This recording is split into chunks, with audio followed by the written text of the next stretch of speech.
大家说你好。你好，Monica. Come on, Bon. Hey Monica, I really loved your video last week about meeting new people in the real working life world. But as you know, I'm still stuck in the academic world, because this year I decided to take a 5th year at the U of R to study Chinese language and art.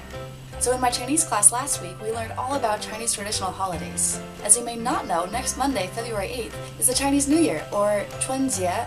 So this actually means Spring Festival, because it follows a lunar calendar. So this year, February 8th will be the first day of the lunar calendar, and it will mark the beginning of the spring. So studying all these Chinese holidays really made me want to go to China, because every holiday has its own traditional food associated with it, and they all sound delicious.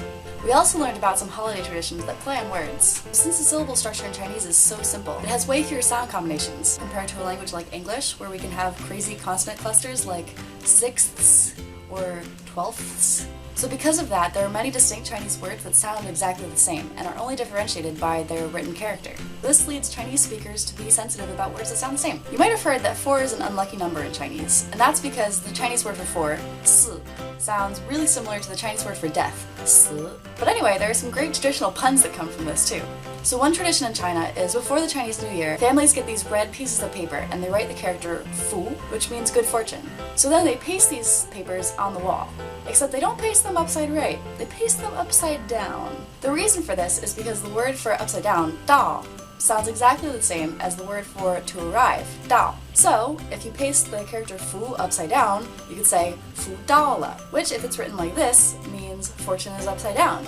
But if it's written like this, means fortune has arrived. Here's a helpful comic.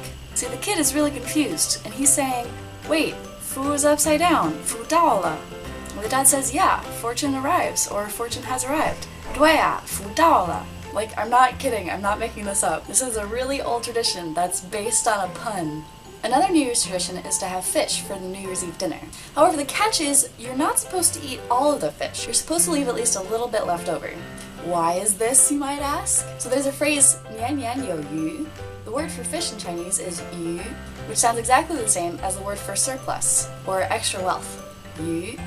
So, if you say 年年有余, you can be saying every year you have fish, or every year you have surplus, you have bounty, you have wealth. So, if you leave a little bit of fish left over in New Year's Eve dinner, you're sure to have plenty of wealth in the new year. This is just so awesome! American holidays are not nearly as interesting as this. So anyway, I hope you enjoyed this video, and I hope you found it at least half as interesting as I did. I hope you've had a great day, and I'll see you next week. Bye! I really need to get a new filming situation, because right now this is what it looks like. Yeah. But if I film from this direction, then all you would see in the background is this. Not great. But if I film from this direction, I'd be totally backlit. I don't know.